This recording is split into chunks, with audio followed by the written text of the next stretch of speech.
بسم اللہ الرحمن الرحیم۔ معزز خواتین و حضرات، السلام علیکم ورحمۃ اللہ وبرکاتہ۔ اللہ تعالیٰ کے شعائر کا احترام کرنا کیوں ضروری ہے، یہ ہے ہمارے آج کے قرآن مجید کے سبق کا موضوع۔ معمول کے مطابق سب سے پہلے آیت مبارکہ کی تلاوت اللہ رب العزت ارشاد فرماتے ہیں: ذَلِكَ وَمَن يُعَظِّمْ حُرُمَاتِ اللَّهِ فَهُوَ خَيْرٌ لَّهُ عِندَ رَبِّهِ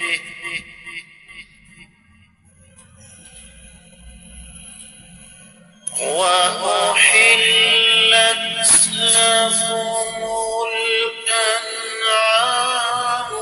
إِلَّا مَا يُتْلَىٰ عَلَيْكُمْ فَاجْتَنِبُوا الرِّجْسَ مِنَ الْأَوْثَانِ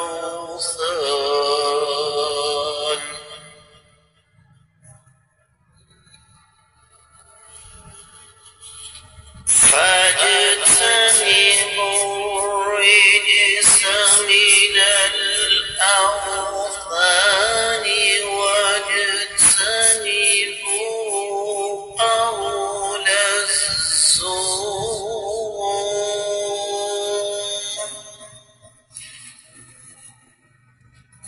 ذلك ومن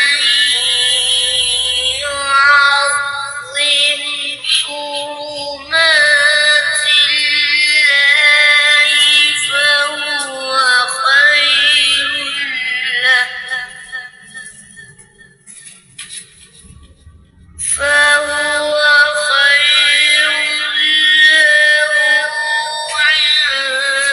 عند ربه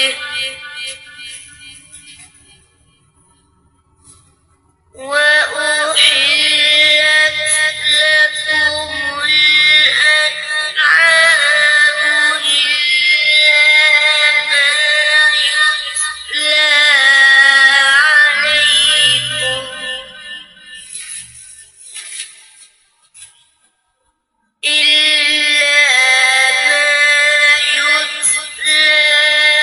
عليكم فاجتنبوا الرجس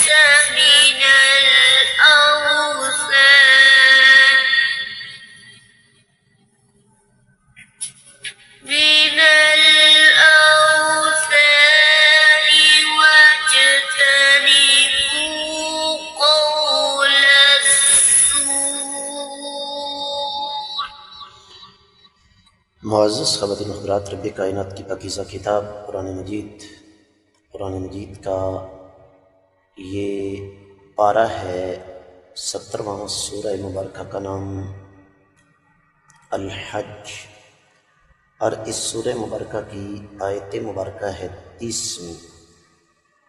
اللہ ملک العلم رب الجلال والاکرام ارشاد فرماتے ہیں: ذالک، یہ، ومن، اور جو بھی، یعظم، تعظیم کرے، حرمات اللہ، اللہ تعالیٰ کی حرمتوں کی، فہو خیر، بس وہ بہتر ہے، لہو، اس کے لیے، عند ربہ، اس کے رب کے ہاں، وَأُحِلَّتْ، اور حلال کر دیے گئے، لکم، تمہارے لیے، الانعام، چوپائے، الا، مگر، ما، جو، یتلا، تلاوت کر دیے گئے، پڑھ کر سنا دیے گئے، علیکم، تم پر، فاجتنبوا، بس اجتناب کرو، الرجسا، گندگی سے، من الاوثان، بتوں سے، واجتنبوا، اور اجتناب کرو، پرہیز کرو، بچو، قول بات سے الزور جو کہ جھوٹی ہو۔ با محاورہ ترجمہ سماعت فرمائیے گا۔ اور یہ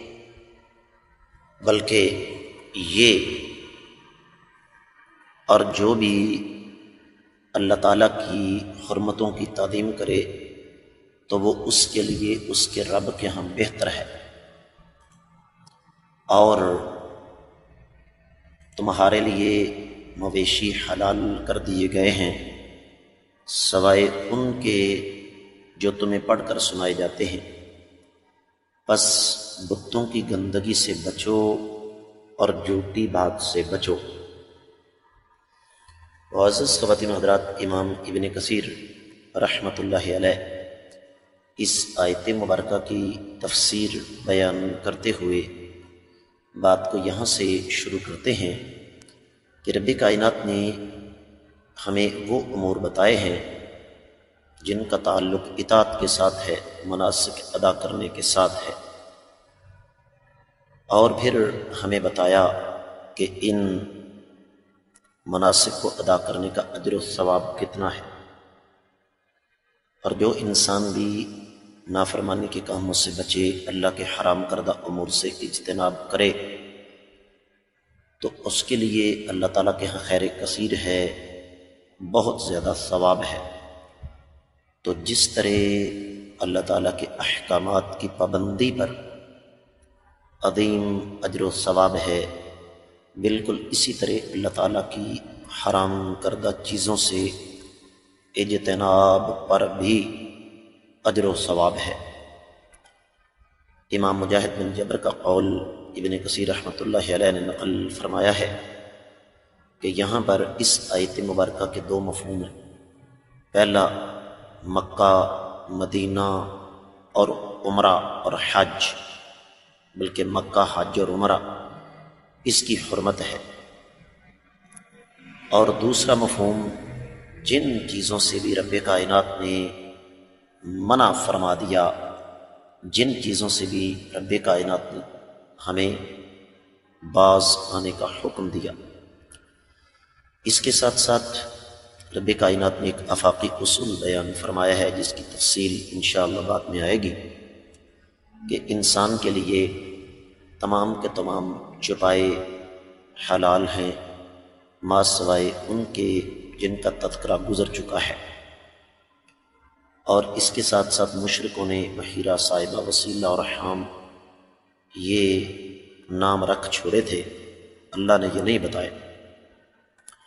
سورۃ المائدہ کی تیسری آیت مبارکہ امام ابن کثیر رحمۃ اللہ علیہ کر آئے، فرمایا کہ اللہ کو جو حرام کرنا تھا اللہ نے بیان فرما دیا۔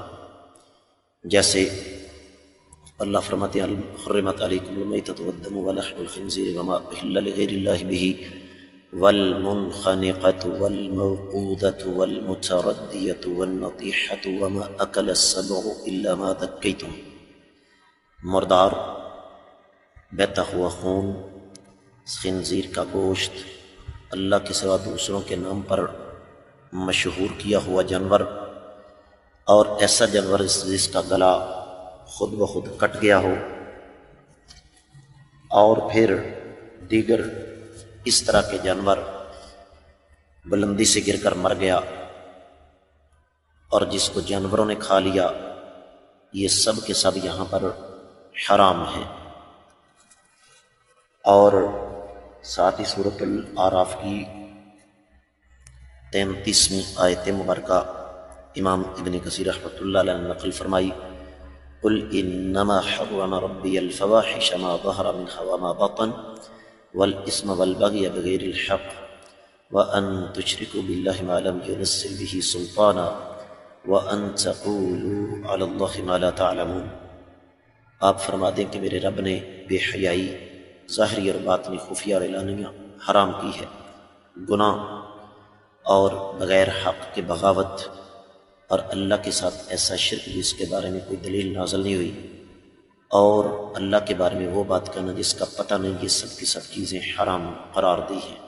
صحیح بخاری سے ایک حدیث امام ابن کثیر رحمۃ اللہ علیہ نے نقل فرمائی سوال کیا آقا علیہ السلام نے، صحیح بخاری میں 2654ویں حدیث ہے، میں تمہیں سب سے بڑے گناہ نہ بتاؤں؟ صحابہ نے فرمایا بتائیے۔ فرمایا اللہ کے ساتھ شرک کرنا، ماں باپ کی نافرمانی کرنا۔ پھر آپ علیہ السلام ٹیک لگائے ہوئے تھے، ہٹ گئے۔ فرمایا جھوٹ بولنا اور جھوٹی گواہی دینا۔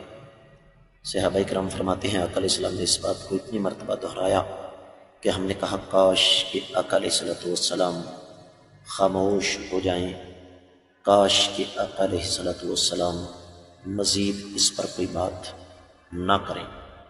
پھر ایک اور حدیث جو کہ سندن ضعیف ہے، سنن ابی داؤد میں 3599 کہ اللہ کے رسول صلی اللہ علیہ وسلم نے خطبے میں کھڑے ہو کر 3 بار فرمایا جھوٹی گواہی اللہ کے ساتھ شرک کرنے کے برابر کر دی گئی ہے۔